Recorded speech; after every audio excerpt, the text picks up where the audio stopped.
Kwa sababu ya masaa, mimi niko na jambo moja tu la kusema. Mheshimiwa President William Ruto, ambaye tulikuchagua, tulikuwa chama moja sisi na Kinyagakuya. Umesema mambo mengi na umefungua mwaka ukisema kila mtu akuja akisema track record yake.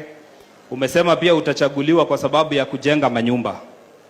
Hapa Murang'a nimeketi na gavana wa Murang'a, nikamuuliza nyumba za housing mumefungua ngapi?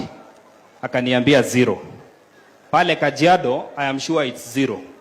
Na kwa sababu president anataka achaguliwe na track record, kama Nyandarua amejenga nyumba 200 apewe kura 200. Kama Murang'a hakuna nyumba imeingiwa, pia hapa asipewe nini? Pale Kajiado hakuna nyumba ya housing imeingiwa na mtu yoyote. Kwa hivyo apewe kura ngapi?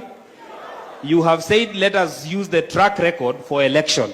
The track record of William Ruto, according to him, is affordable housing. In Nairobi, nimesikia nyumba zimepeanwa ni 1,400. Apewe kura ngapi? 1,000? Kura zingine zote lazima tuseme William Ruto ndio rais Kenya, atakuwa wa kwanza kwenda one term, na hatuna msamaha kwa kumwambia aende kwa term moja.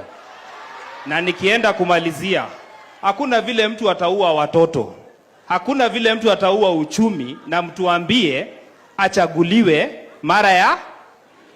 Na nikimalizia, kama United Opposition tutaelewana na tutatoa candidate mmoja wa kupambana na Kasongo aende akienda. Mwenyezi Mungu awabariki.